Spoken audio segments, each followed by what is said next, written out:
दर्शकों नमस्कार। मैं सुजय प्रकाश उपाध्याय हूँ, एक ज्योतिषी। आज आपके सामने लाया हूँ एक ऐसी महिला की कुंडली जो ज्ञानी हैं, ज्ञान पिपासु हैं, लेखनी जिनकी समृद्ध है, जो कई कालजयी रचनाओं की मालिकाना हक रखती हैं, जिन्होंने कई राष्ट्रीय पुरस्कार प्राप्त किए हैं, जिन्होंने कई अंतर्राष्ट्रीय पुरस्कार भी प्राप्त किए हैं। साहित्यिक जगत की बहुत बड़ी सितारा हैं, विद्रोही हैं, स्वतंत्रता की चाहत रखने वाली हैं, स्वच्छंद हैं, समय से बहुत आगे की महिला थी, जिन्होंने न केवल प्रेम किया बल्कि प्रेम किए की मिसाल भी प्रस्तुत की। आप ठीक समझ रहे हैं, मैं अमृता प्रीतम जी की ही बात कर रहा हूँ। आइए आज उनकी जन्म कुंडली के माध्यम से उनके जीवन के विभिन्न आयामों को समझने की कोशिश करते हैं। बाईं तरफ आपको इनकी जन्म कुंडली स्क्रीन पर दिख रही होगी। वृश्चिक लग्न, लग्न में ही राहु, राशि तुला, नक्षत्र स्वाति। आइए पहले इन तीन चीजों पे ही बात करते हैं। वृश्चिक लग्न, लग्न में राहु और स्वाति नक्षत्र। वृश्चिक लग्न गहराई का लग्न है। वृश्चिक राशि गहराई की राशि है। यह विद्रोह की भी राशि है, यह साहस की भी राशि है, यह पीड़ा की भी राशि है। और यह जब राहु का साथ हो जाए तो मानो राहु कहता है कि मैं भीड़ में रहूँगा लेकिन भीड़ नहीं बनूँगा, मैं भीड़ से अलग बनूँगा। मैं समाज में रहूँगा लेकिन समाज की सभी बातें को नहीं मानूँगा। मैं मान्यताओं पर प्रश्न चिन्ह लगाऊँगा। मैं सामाजिक मान्यताओं को शक की नज़र से देखूँगा। मुझे स्वतंत्रता चाहिए, मुझे स्वच्छंद होना है, मुझे आगे बढ़ना है, मुझे बाकी की फिक्र नहीं, मुझे रास्ता बनाने की फिक्र है। और स्वाति नक्षत्र क्या कहता है? स्वाति नक्षत्र भी स्वतंत्रता का प्रतीक है, स्वच्छंदता का प्रतीक है। और कैसी स्वतंत्रता? हवा की तरह, वायु की तरह, जिसे स्पेस चाहिए, आकाश चाहिए, पूरा आकाश। चार दीवारी जिसे समेट नहीं सकती, चार दीवारी जिसे कैद नहीं कर सकती, कमरे जिसे बंद नहीं कर सकते, वैसी स्वतंत्रता। और स्वाति नक्षत्र का तो देवता भी वायु ही है ना, तो वायु की तरह प्रतीक चिन्ह क्या है? स्वाति एक फुनगी जो हवा में झूल रहा है, एक व्यक्ति जो हवा की थपेड़ों से संघर्ष कर रहा है लेकिन हार नहीं मान रहा। अमृता प्रीतम का जीवन कुछ इसी तरह का जीवन था। विद्रोह, स्वतंत्रता की चाह, स्वच्छंदता की चाह और लीक से हटकर रास्ते बनाने की चाह। उनके प्रेम प्रसंग की बात करेंगे हम साहिर से, लेकिन उसके पहले उनकी उपलब्धियों पर चर्चा करते हैं। सब कोई जानते हैं कि वह एक लब्ध प्रतिष्ठित साहित्यकार थी, जिन्होंने पंजाबी और हिंदी दोनों में लिखा और दोनों में एक स्तरीय लेखन रहा। पुरस्कार प्राप्त हुए। इन्हें ज्ञानपीठ पुरस्कार मिला, साहित्य अकादमी पुरस्कार मिला और पद्मश्री भी मिला। कैसे हुआ यह सब?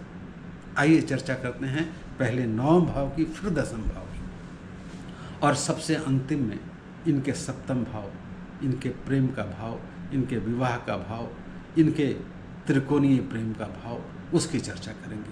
पहले 9वां भाव, कुंडली को देखिए जरा गौर से। कर्क राशि है, कर्क राशि में बृहस्पति है। बुद्ध है, मंगल है।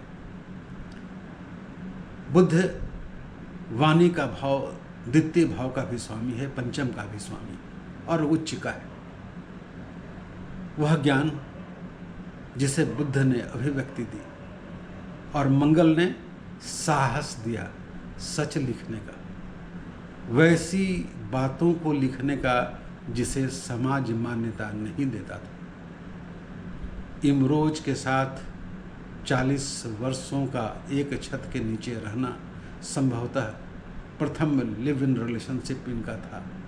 उसको इन्होंने जग जाहिर किया अपनी लेखनी से, न जाने कितने बार। इमरोज के संबंध को जग जाहिर किया, साहिर के प्रेम को जग जाहिर किया, लिखा। साहस किसने दिया? मंगल ने दिया।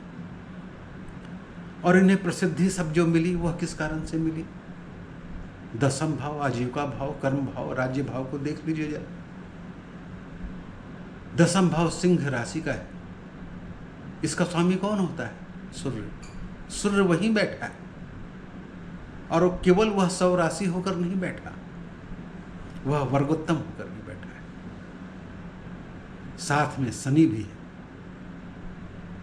शनि ने विलंब लगाया, शनि ने संघर्ष दिया, लेकिन अंततः सूर्य ने वह कृति, वह गान, वह यश, वह कृति, वह प्रतिष्ठा, वह सामाजिक प्रतिष्ठा सब प्रदान किया। कई कालजयी रचनाएं इनकी हैं। इनकी अपनी जीवनी रसीदी टिकट बहुत बाहुल्य में लोगों के द्वारा पढ़ी जाती हैं, खरीदी जाती हैं। अब आते हैं इनके सबसे संवेदनशील, सबसे संवेदनशील भाव सप्तम भाव पे। सप्तम भाव का स्वामी कुंडली में देखिए कहाँ बैठा है, 11वें भाव में। लेकिन कैसे? नीच का होकर, बकरी होकर। शादी तो हुई प्रीतम सिंह से, अमृता कौर से, अमृता प्रीतम होंगी, लेकिन पति के साथ नहीं रही। 60 के दशक में उनसे अलग हो गई। अलग तो हुई थी ये साहिर के लिए, लेकिन साहिर की अपनी कुछ मजबूरियां थी। शायद वो माँ की बात टाल नहीं पाए या साहस नहीं जुटा पाए, तो अपना न सके अमृता प्रीतम को। लेकिन अमृता प्रीतम का साहिर के प्रति जो प्रेम है वह अद्भुत श्रेणी का था। कैसा था? साहित्यकार की उंगलियां हमेशा चलती रहती हैं, मानो कुछ लिख रही हैं। यह भी, इनकी उंगलियां भी चलते रहती थी बराबर। क्या लिखती थी पता नहीं। पता तब चला जब इमरोज इन्हें स्कूटर पर बिठाकर इनके ऑफिस रेडियो स्टेशन ले जाया करते थे, तो इन्हें एहसास हुआ कि इनके पीठ पर इनकी उंगलियां कुछ चल रही हैं। जब उन्होंने गौर देना कर समझना शुरू किया तो पता चला कि लिखा जा रहा है साहिर साहिर साहिर साहिर। इतना ही नहीं, जब साहिर इनके घर आते थे, सिगरेट पीते थे, उन सिगरेटों को यही इकट्ठा कर लेती थी और उनके जाने के बाद उसके स्पर्श से इनको ऐसा लगता था मानो यह साहिर की अंगुलियों को थामी हुई। तो इस स्तर का प्रेम था। कहते हैं कि वृश्चिक राशि में जब राहु बैठ जाए तो व्यक्ति को क्रूर बना देता है।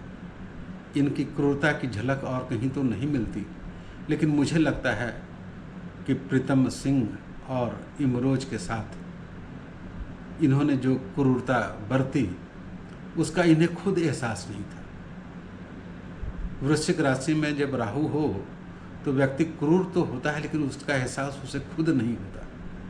अब सोचिए, कहीं भी यह उल्लेख नहीं होता कि प्रीतम सिंह ने कभी इन पे मारपीट की, शोषण किया, कोई डांट डपट की, कोई लड़ाई झगड़ा किया, बल्कि समय समय पर उन्होंने यह सब जानते हुए भी उन्हें मदद की।